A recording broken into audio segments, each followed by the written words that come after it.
Britain ప్రధానమంత్రి Keir Starmer approval rating ఎప్పుడో పడిపోయిందని ఇంతకుముందే చెప్పుకున్నాం. ఇప్పుడు ఉప ఎన్నికల్లో స్టార్మర్ పార్టీకి పెద్ద షాకే తగిలింది. అప్పటికి ఎన్నికలు వాయిదా వేయడానికి చాలా ప్రయత్నించాడు. ఇంగ్లాండ్లో జరిగినటువంటి ఉప ఎన్నికల్లో అధికార లేబర్ పార్టీకి ఎదురు దెబ్బ తగిలింది. గోర్డన్ డెంటన్ పార్లమెంటరీ నియోజకవర్గానికి జరిగిన ఉప ఎన్నికలో గ్రీన్ పార్టీ అభ్యర్థి అనూహ్యంగా గెలుపొందారు. వృత్తిరీత్యా ప్లంబర్ అయినటువంటి హన్నా స్పెన్సర్ 4,402 ఓట్ల మెజార్టీ సాధించారు. మొట్టమొదటిసారిగా ఎన్నికల్లో పోటీ చేసిన ఈమెకి 14,980 ఓట్లు దక్కితే రిఫార్మ్ యూకే పార్టీకి చెందిన మాడ్జు గుడ్విన్కి 10,758 ఓట్లు వచ్చినాయి.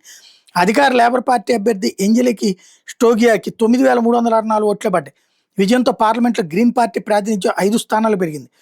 గోర్డన్ డెంటన్ సీటు 1931 తర్వాత లేబర్ పార్టీ నుంచి చేజారడం ఇదే మొదటిసారి. తాజా ఓటమి మీద ప్రధాని స్టార్మర్ స్పందించారు. ఇది చాలా నిరుత్సాహం కలిగించిన పరిణామం అన్నారు. మధ్యంతర ఎన్నికల్లో ఇటువంటి ఫలితాలు సాధారణమైన సమర్థించుకున్నారు. అయితే ఎన్నికల వేళ భారత ప్రధాని మోడీ, ఇజ్రాయెల్ ప్రధాని నెతన్యాహులతో స్టార్మర్ ఉన్న చిత్రాల, కరపత్రాలు, ఉర్దూ వీడియోలను విడుదల చేయడం వంటి చర్యలతో అక్కడి అత్యధిక సంఖ్యలో ఉన్న బ్రిటిష్ పాకిస్తానీ ఓటర్లను గ్రీన్ పార్టీ ప్రభావితం చేసిన విమర్శలున్నాయి. 2024 ఎన్నికల్లో గోర్డన్ డెంటన్ స్థానాన్ని లేబర్ పార్టీకి చెందినటువంటి ఆండ్రూ గ్విన్ 13,418 ఓట్ల భారీ మెజార్టీ సాధించారు. వేధింపుల ఆరోపణల కారణంగా ఆండ్రూ రాజీనామా చేస్తే తాజాగా ఉప ఎన్నిక జరిగింది.